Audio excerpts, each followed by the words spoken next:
बोर्डाच्या परीक्षेसाठी chapter wise important प्रश्न, वर्ग 10वा, विषय इतिहास, प्रकरण 5, प्रसार माध्यमे आणि इतिहास. समर्थ अकॅडमी आपल्या चॅनलला सबस्क्राईब करून जॉईन करा आणि ह्या व्हिडिओला लाईक करून शेअर करा. टिपा लिहा.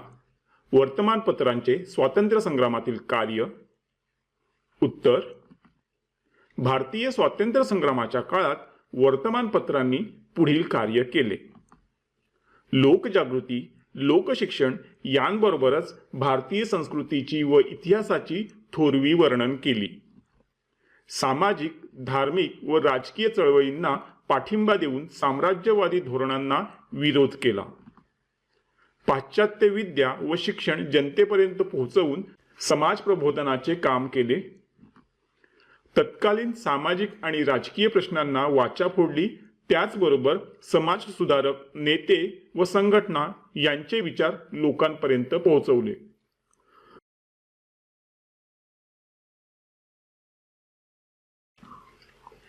टिपा लिहा. दूरदर्शन. उत्तर: दूरदर्शन हे दृकश्राव्य माध्यम असल्याने ऐकत असलेल्या माहितीबरोबरच त्यासंबंधीची चलचित्रे प्रेक्षकांना प्रत्यक्ष पाहायला मिळतात. दूरदर्शन म्हणजे मनोरंजनाचा खजिनाच होय. सामाजिक समस्या, शैक्षणिक आर्थिक चर्चा, राजकीय घडामोडी, चित्रपट, खेळ अशा जगातील सर्व घडामोडी दूरदर्शनच्या छोट्या पडद्यावर घरच्या घरी बसून पाहायला मिळतात. खेळाडू, नेते, किल्ले, युद्धे इत्यादी गोष्टींवरील माहितीपट दूरदर्शनवर पाहायला मिळतात. रंगीत संच, रिमोटचा वापर, घटनांचे सजीव दृश्यरूप व प्रत्यक्ष प्रसारण, बातम्या यांमुळे दूरदर्शनच्या लोकप्रियतेत वाढ झाली आहे. म्हणून सर्व प्रसार माध्यमात दूरदर्शन हे अतिशय लोकप्रिय माध्यम आहे.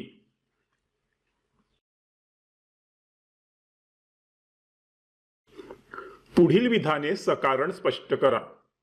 प्रसार माध्यमांद्वारे मिळणाऱ्या माहितीचे चिकित्सक आकलन करून घ्यावे लागते.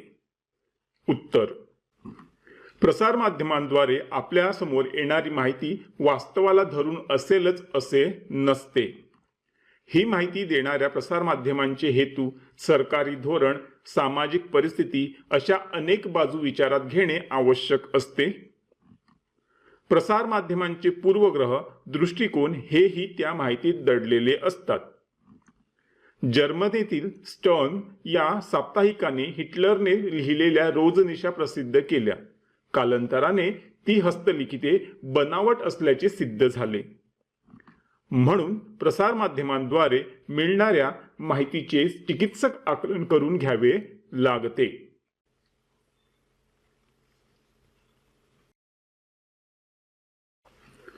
पुढील विधाने सकारण स्पष्ट करा. वर्तमानपत्रांना इतिहास या विषयाची गरज पडते. उत्तर: एखाद्या बातमीचा सविस्तर आढावा घेताना वर्तमानपत्रांना तिचा भूतकाळ शोधावाच लागतो. दिनविशेषासारखी सदरे देतानाही पूर्वीच्या घटना माहीत करून घ्याव्या लागतात. वर्तमानपत्रात काही सदरे अशी असतात की ती इतिहासावरच आधारलेली असतात. अशा सदरांतून भूतकाळातील आर्थिक, सामाजिक, राजकीय घटना समजतात. वृत्तपत्रे भूतकाळातील घटना, युद्धे, नेते आदींचा अमृत सुवर्ण महोत्सव वा शताब्दी पूर्ण झाल्यानिमित्ताने लेख वा विशेष पुरवण्या काढतात. अशावेळी संबंधित घटनांचा भूतकाळ अभ्यासावा लागतो.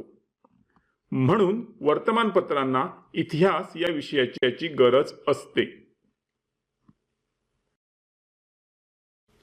पुढील विधाने सकारण स्पष्ट करा. सर्व प्रसार माध्यमात दूरदर्शन अतिशय लोकप्रिय माध्यम आहे. उत्तर: दूरदर्शन हे दृकश्राव्य माध्यम असल्याने ऐकत असलेल्या माहितीबरोबरच त्यासंबंधीची चलचित्रे प्रेक्षकांना प्रत्यक्ष पाहायला मिळतात. दूरदर्शन म्हणजे मनोरंजनाचा खजिनाच होय. सामाजिक समस्या, शैक्षणिक आर्थिक चर्चा, राजकीय घडामोडी, चित्रपट, खेळ अशा जगातील सर्व घडामोडी दूरदर्शनच्या छोट्या पडद्यावर घरच्या घरी बसून पाहायला मिळतात. खेळाडू, नेते, किल्ले, युद्धे इत्यादी गोष्टींवरील माहितीपट दूरदर्शनवर पाहायला मिळतात. रंगीत संच, रिमोटचा वापर, घटनांचे सजीव दृश्यरूप व प्रत्यक्ष प्रसारण, बातम्या यांमुळे दूरदर्शनच्या लोकप्रियतेत वाढ झाली आहे. म्हणून सर्व प्रसार माध्यमात दूरदर्शन हे अतिशय लोकप्रिय माध्यम आहे.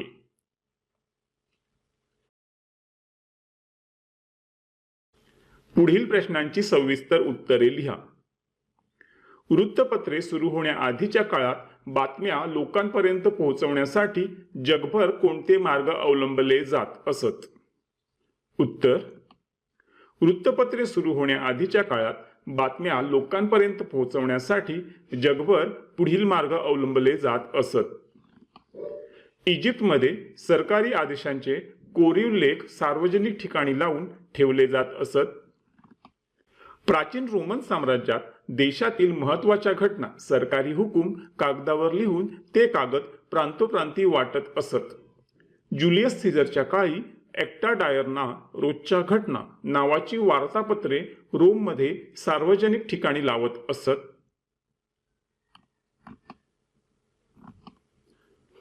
चीनमध्ये 7व्या शतकात सरकारी निवेदने सार्वजनिक ठिकाणी लावली जात असत.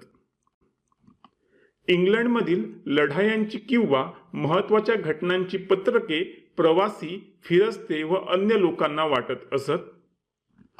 अशा रीतीने विविध देशातील राज्यात राजांचे राज्यभरातील प्रतिनिधी राजांचे आदेश जनतेपर्यंत व राज्यातील महत्त्वाच्या बातम्या राजांपर्यंत पोहोचवत असत. पुढील प्रश्नांची सविस्तर उत्तरे लिहा. नियतकालिकांची व्याख्या, प्रकार व स्वरूप या मुद्द्यांच्या आधारे माहिती लिहा. उत्तर: नियतकालिकांची व्याख्या, प्रकार व स्वरूप.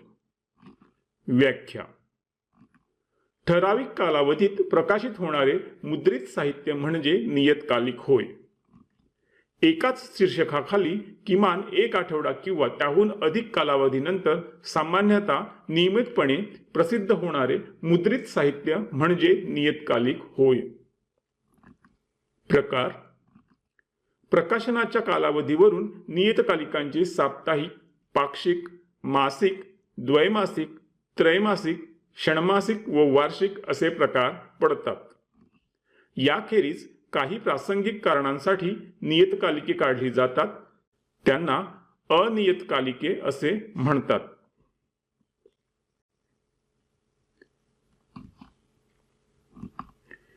नियतकालिकांचे स्वरूप: काही नियतकालिके संशोधनाला किंवा विशिष्ट विचारसरणीला बांधलेली असतात. काही नियतकालिके अर्थ, आरोग्य, कृषी, शिक्षण, उद्योग, धर्म अशा विशिष्ट विषयांना वाहिलेली असतात. सिनेसृष्टी, खेळ, साहित्य आणि मनोरंजन यांना प्राधान्य देणारी ही नियतकालिके असतात. भारतीय इतिहास व संस्कृती, मराठवाडा इतिहास परिषद पत्रिका अशी इतिहासाशी संबंधित नियतकालिकेही प्रकाशित होत असतात. नियतकालिके ही इतिहासाच्या अभ्यासाची महत्त्वपूर्ण साधने आहेत.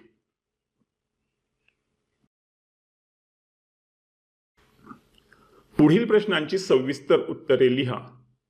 भारतीय दूरदर्शनाच्या विकासाची वाटचाल थोडक्यात लिहा.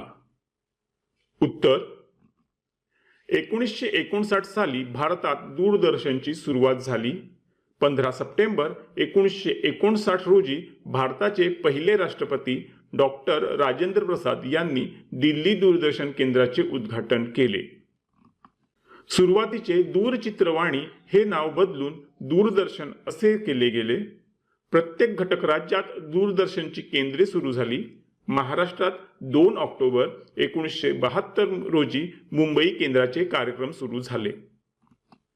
15 ऑगस्ट 1982 रोजी भारतात रंगीत दूरदर्शनचे आगमन झाले. 1983 मध्ये राष्ट्रीय प्रक्षेपणाला सुरुवात होऊन दूरदर्शनच्या डीडी मेट्रो, स्पोर्ट्स, न्यूज इत्यादी वाहिन्या व 10 प्रादेशिक वाहिन्या सुरू झाल्या. आतापर्यंत केंद्र सरकारचीच मालकी असलेल्या या क्षेत्रात खाजगी वाहिन्यांना परवानगी मिळाली. 1991 मध्ये परदेशी व भारतीय खाजगी वाहिन्यांना केबल तंत्राच्या माध्यमातून कार्यक्रम प्रक्षेपित करता येऊ लागले. सध्या भारतात राष्ट्रीय आणि प्रादेशिक अशा 1000हून अधिक वाहिन्या कार्यक्रम प्रक्षेपित करत असतात.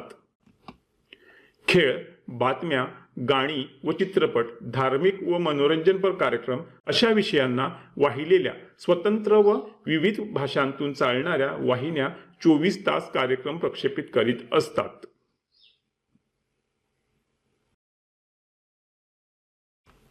पुढील प्रश्नांची सविस्तर उत्तरे लिहा. आकाशवाणीचा इतिहास सविस्तर स्पष्ट करा. उत्तर: 1924 साली मद्रास, चेन्नई येथे इंडियन ब्रॉडकास्टिंग कंपनी या नावाने पहिले खाजगी रेडिओ केंद्र भारतात सुरू झाले. पुढे ब्रिटिश सरकारने या कंपनीचे नामकरण Indian state broadcasting services ISBS असे केले. 8 जून 1936 रोजी ISBS या कंपनीचे नामकरण ऑल इंडिया रेडिओ AIR असे झाले. स्वातंत्र्योत्तर काळात AIR भारत सरकारच्या मालकीचे होऊन माहिती व प्रसारण या खात्याच्या अंतर्गत हा भाग जोडला गेला.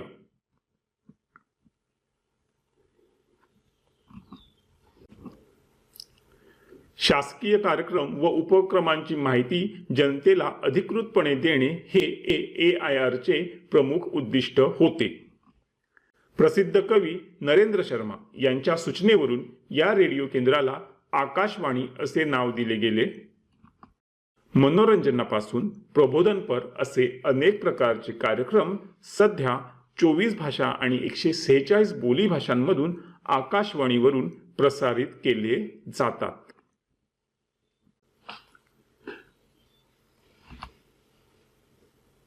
इथे आपला हा व्हिडिओ कंप्लीट झालेला आहे.